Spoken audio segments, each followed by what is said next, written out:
ลาเพิ่นเบิกบานหินฝนตกแห้งเนาะพี่น้องบ่ฮู้ว่าสิได้ลงเสียหญ้าอีกหรือบ่นี่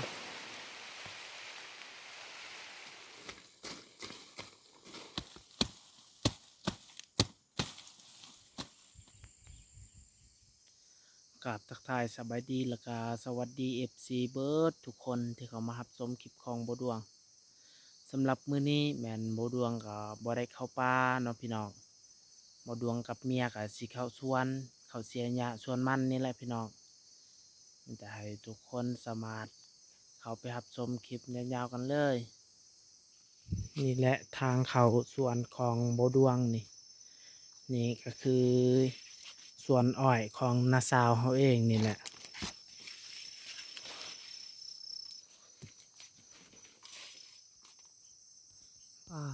ปีกล้วยนี่โคตรใหญ่เลยพี่น้องนี่บ่ฮู้ว่ากล้วยหยังนี่บ่ดวงเองก็บ่ฮู้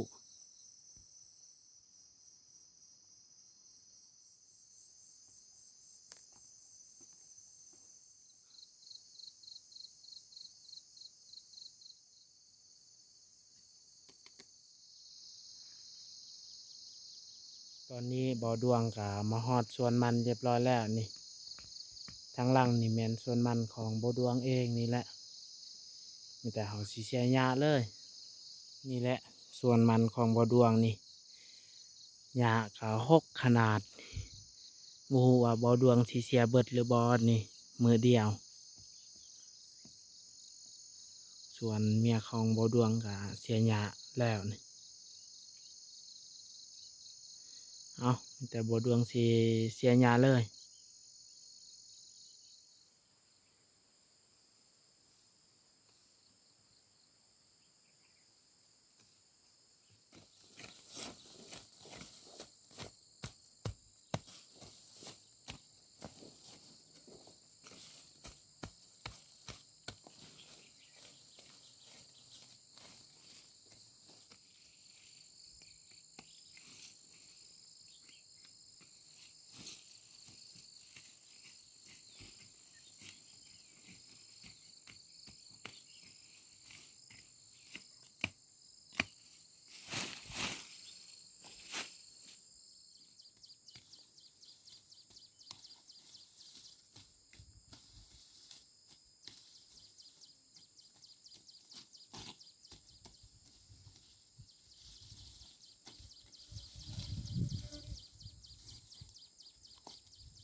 ตอนนี้ก็ฮอดเวลาเที่ยงแล้วแต่เฮาสิเมื่อกินข้าวนี่แหละส่วนเฮาก็เมื่อฮอดเที่ยงแล้วส่วนเมียก็ยังทันฮอดนี่แต่เฮาสิกินข้าวเลยนี่แหละของกินนี่หมักแตงนี่แหละเฮาสิจำ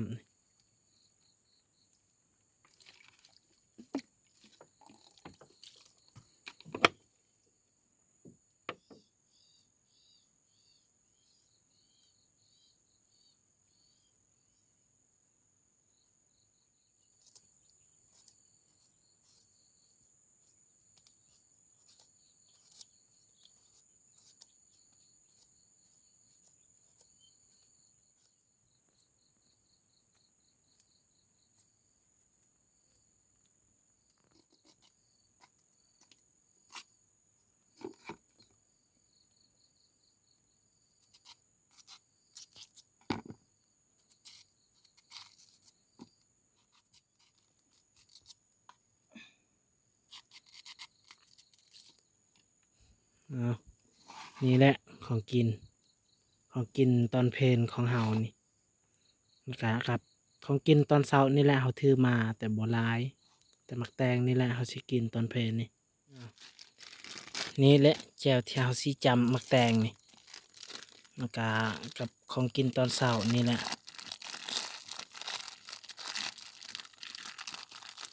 แกงหมักแตง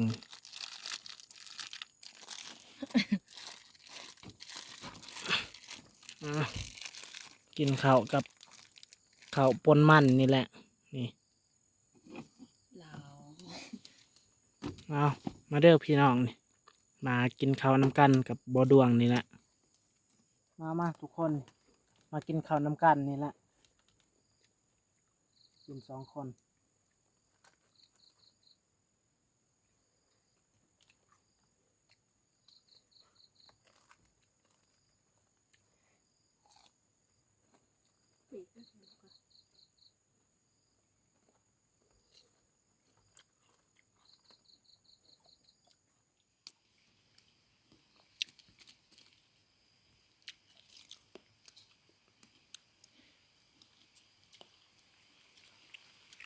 ตอนนี้เฮาก็กินข้าวเรียบร้อยแล้วแต่เฮาสิพักผ่อนอยู่นี่ประมาณ20 นาทีแล้วหันเฮาจึงค่อยลงเสียหญ้าต่ออีก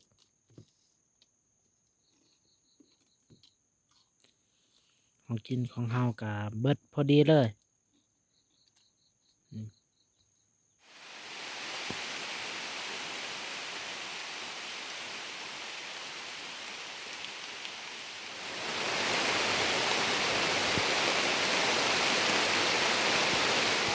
ตอนนี้ก็ฝนตกแห้งเนาะพี่น้อง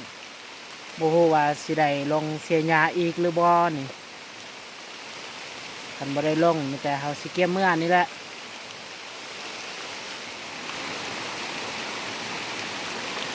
นี่เบิ่งพี่น้องนี่ฝนตกโคตรหลายเลยพี่น้องนี่อ่า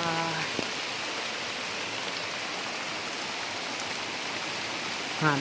หมอกปกคลุมผู้หั่นจนบ่เห็นเลยฝนตกก็แห้ง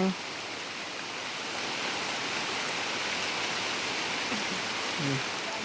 หักเนี่ยเวลาคนในบ้านหุ้มจะจากในเวล ฝนก็ท่วมเข้าเที่ยงให้เลยนี่ฝนตกแห้งมื้อนี้นี่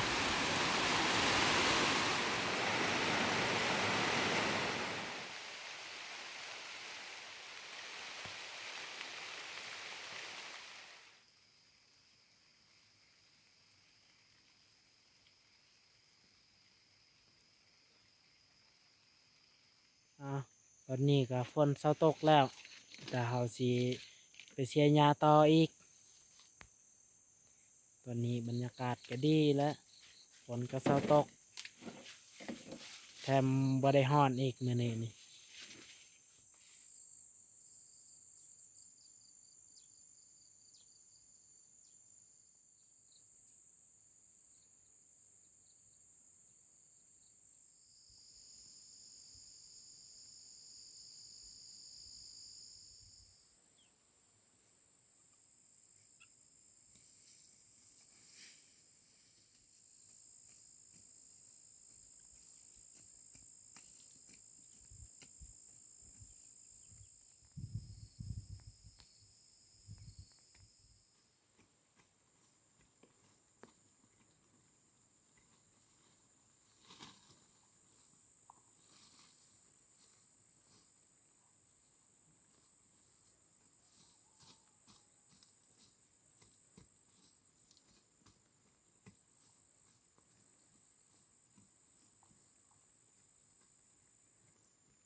เบื้องนี้ก็ยังบ่หลายนี่ใกล้สิเบิดแล้วพี่น้องมีแต่เบื้องนี้นี่ยังหลายอยู่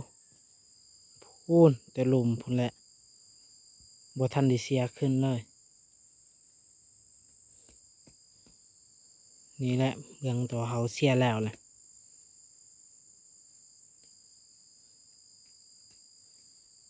แต่คันแล้วเบื้องนี้นี่เฮาสิลงเสียแต่หลุมอีก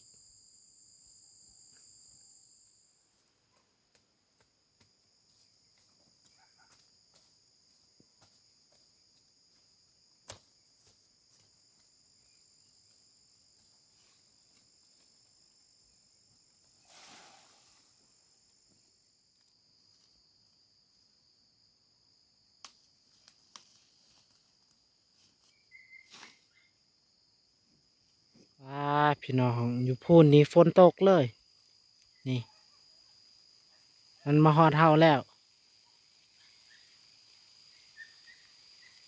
แต่เฮาสิแกมกลับแล้วคันฝนตกนี่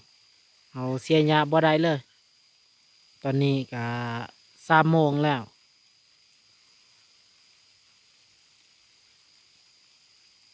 ยานจังน้อยนี่ฝนตกหลายนี่เฮาสิได้กลับแล้วพี่น้องว่าสิเสียหญ้าต่อแต่ว่าฝนตกอีกแล้วฝนตกมันแต่บางครั้งบางคราวซื่อๆตอนนี้ก็ฝนมาอีกแล้วนี่มีแต่สิแกมกลับเลย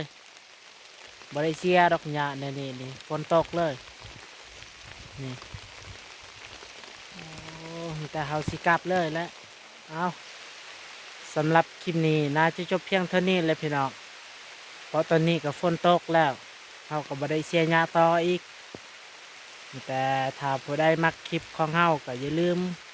กดไลค์และกดติดตามเพื่อเป็นกำลังใจในการเฮ็ดคลิปต่อๆไป